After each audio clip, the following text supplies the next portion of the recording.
જીવન ઘડતર માટેની બહુ જ ઉપયોગી વાત આપ અંત સુધી સાંભળજો. ઘણીવાર આપણે આળસ અથવા ભયના કારણે એક જ જગ્યાએ અટકી જઈએ છીએ.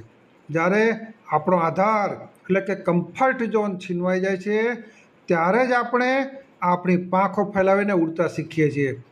દૃષ્ટાંત સાથે સમજીએ તો એક રાજાને અરબસ્તાનથી બે સુંદર બાજ પક્ષીઓ ભેટમાં મળ્યા. તેણે તે કિંમતી પક્ષીઓને તાલીમ આપવા માટે તેના મુખ્ય બાજ પાલકને આપ્યા. થોડા સમય પછી મુખ્ય પાલકે રાજાને જાણ કરી કે એક બાજ આકાશમાં ખૂબ ઊંચે ભવ્ય રીતે ઉડી રહ્યું છે, પરંતુ બીજું બાજ પક્ષી જ્યારથી આવ્યું ત્યારથી ડારી પરથી હલ્યું પણ નથી.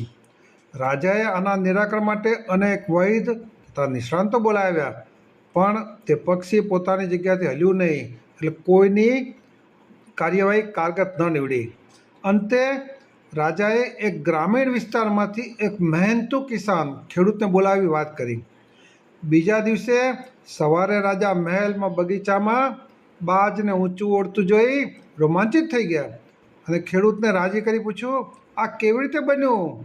તારે મહેનતુ ખેડૂતે રાજાને કહ્યું, મહારાજ, તે બહુ સરળ હતું. મેં એ ડાળ જ કાપી નાખી જેના પર તે બેઠું હતું. ટૂંકમાં ફક્ત પ્રારબ્ધ કે સુખ સાહેબીમાં બેસી ના રહેવાય. પુરુષાર્થ કરશો તો જ જીવનમાં તમે ઊંચા શિખરો સર કરી શકશો.